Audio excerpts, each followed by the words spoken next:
Support for this podcast comes from the Central Valley Journalism Collaborative, connecting communities with the resources, infrastructure, and networks to ensure a vibrant local free press. From KVPR in Fresno, this is Central Valley Daily. Happy Friday. It's February 7th. I'm Elizabeth Arkalian. Coming up, President Trump's recent actions on immigration, tariffs, and water have caused alarm and raised many questions in the Valley. And so we really felt that it was important to speak truth of what we were hearing on the ground, what was actually happening. We break down the impacts later in the show, but first, these headlines. The California State University system plans to partner with artificial intelligence companies. As KVPR's Carrie Klein reports, the CSU's faculty union is raising major concerns. The CSU system this week announced it's partnering with major tech companies to bring more AI into classrooms. The partnership promises equitable access to cutting-edge tools from companies like OpenAI, Microsoft, Adobe, and others. But the California Faculty Association is concerned about academic freedom, intellectual property, and surveillance. In a statement, the faculty union says the decision to use AI in the classroom should be led by faculty and not by administrators and tech companies. This comes at the same time that the CSU system is confronting a budget deficit of hundreds of millions of dollars. Many campuses are facing layoffs, hiring freezes, and program cuts. For KVPR News, I'm Carrie Klein. A new court hearing is set for Zach Scrivener, the embattled former Kern County supervisor. He's set to appear in court on March 10th. News outlets report witnesses will testify about what happened last spring on the night sheriff's deputies confronted him at his Tehachapi home. He was found stabbed. Kern County Sheriff Donnie Youngblood alleges Scrivener had also been involved in sexually abusing one of his own children. The hearing is part of an ongoing child custody case. Scrivener has been under a temporary restraining order from his wife and 4 children since May. Reservations at Yosemite National Park for the summer are still on hold as a new system is worked out. The park has yet to debut a new reservation system that was set to roll out this year. Park officials approved the system last year, but the San Francisco Chronicle reports that the park is now waiting for a go-ahead from the Trump administration. The reservation system is reportedly designed to limit traffic and overcrowding during the high tourism season from April through October.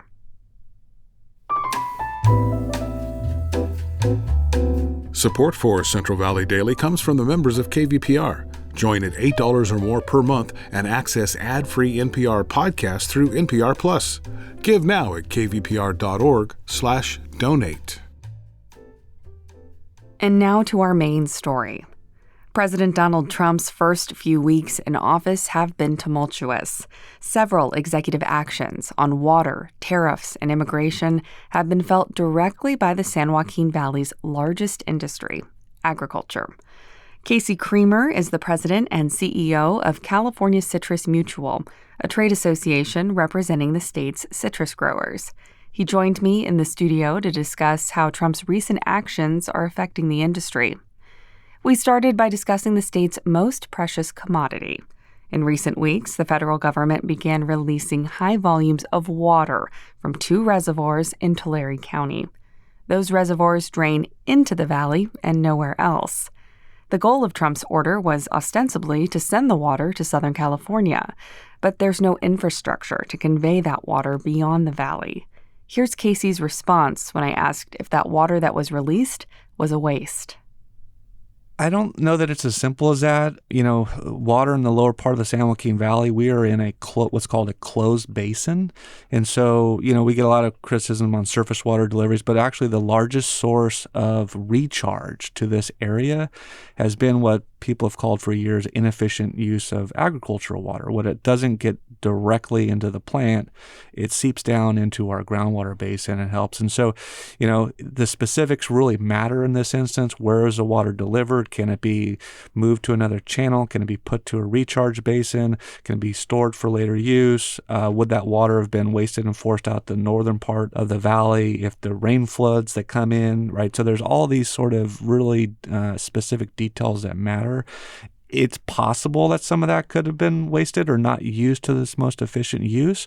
It's also possible that our water managers are working diligently very hard right now to try to make sure that that water is captured and put into the ground. What do you think it signals about Trump's intentions for the water supply in California?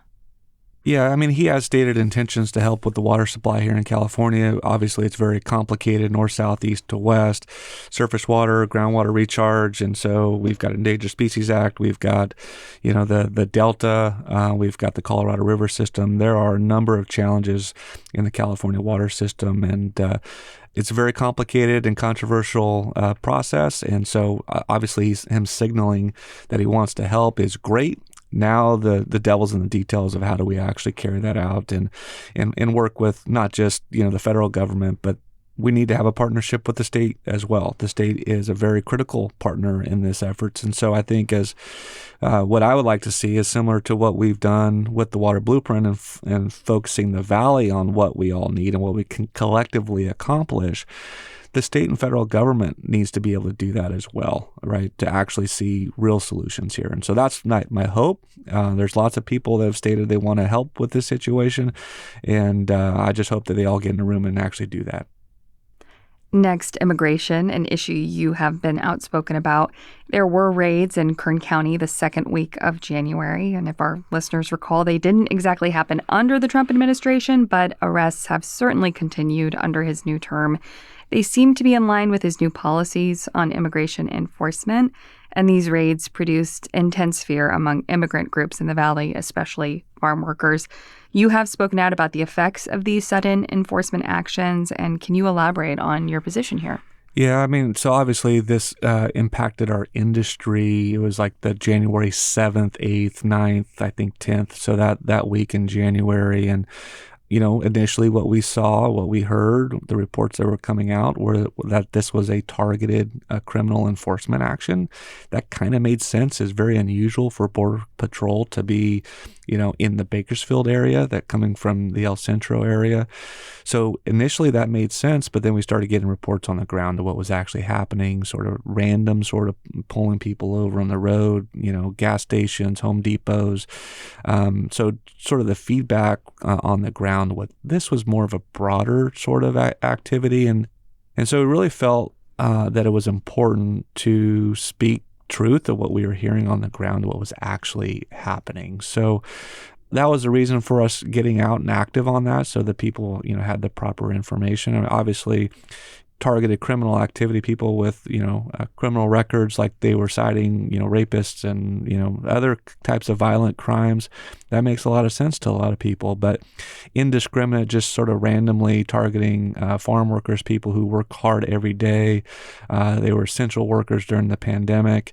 And just to start targeting sort of that broad group, we didn't feel like that was consistent with what we've heard from a lot of administrations recently, that we should prioritize the criminal element. We have major challenges when it comes to immigration reform here in the United States. We've known about it for well over 30 years probably. There's been some band-aids from time to time, but there really hasn't been any comprehensive solutions to this issue. So speaking of solutions and immigration reform, KVPR actually recently spoke with the president of the Nisei Farmers League, Manuel Cunha. He told us there should be legal work authorization for the farm workers who are already doing the work, many of whom have done so for decades. Do you support any type of work authorization, and how could that potentially benefit the ag industry? Yeah, I mean, that's well documented. The Farm Workforce Modernization Act, California Citrus Mutual was a supporter of that effort. It passed the House of Representatives twice. So that was an element of it. It was a legalization or a legal work process permit to deal with people who are here. There was H-2A reform for future workforce, and then there was also E-Verify, which also adds basically some security elements to try to deal with the situation that we have now, and then move forward so that we have a workable system moving forward. And so, yeah, we were big supporters of that. Unfortunately, it didn't get through the Senate. We felt like it moved, I think, once through the Trump administration originally, and I think it moved again under the Biden administration. The problem both times is it failed to get the 60 votes needed in the Senate. We feel like both presidents would have signed it if it had got on their desk. And so, whether the Farm Workforce Modernization Act or some other tweak to that, I think the core compromise, the solutions that are part of that package are going to be important moving forward if there's a deal to be made. And we've got to talk about tariffs. Trump has proposed tariffs on billions of dollars of imported goods. Those have been postponed for now with Mexico and Canada, but remain on goods from China. How are farm groups or industry groups like yours feeling about what could happen with tariffs moving forward? Well, we're really concerned about retaliatory tariffs. Efforts that other countries could make, especially in places where we have export markets. China, we were some of the first that were hit with retaliatory tariffs in China the last time, and it really impacted our citrus movement to that market. And frankly, we haven't recovered from that fully since the 2018, 2019. So right now, there doesn't appear to be any retaliatory tariffs on citrus or other commodities. We are not the focus or the target of what is happening, and really don't have much knowledge about the national security or the other industries that the administration is targeting. And obviously with Canada and Mexico, it seems to be focused on the fentanyl crisis. And so we're watching it very closely. We're in the middle of our peak harvest and export season. January through March is typically our major export season. So obviously these back and forth sort of retaliatory tariffs being on place is an uncertain situation for the business, and it requires, our marketers and, to be in constant dialogue with their customers. And so obviously that's not ideal. We prefer certainty in the marketplace. And so, but we're going to continue to watch this. We've been in contact with Senate Finance Committee, who handles trade, and then also the House Ways and Means Committee to talk about, the potential ramifications of retaliatory tariffs and how that would affect our industry, and the fact that we were going to be likely, in the middle of our export season when these tariffs were going to be potentially coming into play. So it's something that we're watching very closely, concerned about, and we'll be looking to remedy the situation as soon as we possibly can. Casey Creamer, President and CEO of California Citrus Mutual. Thanks for joining me. Pleasure. Thanks for having me. And that does it for today's show. Today's episode was produced by Jonathan Linden and KVPR with support from the Central Valley Journalism Collaborative. I'm Elizabeth Arkalian. Find the latest local news anytime at kvpr.org.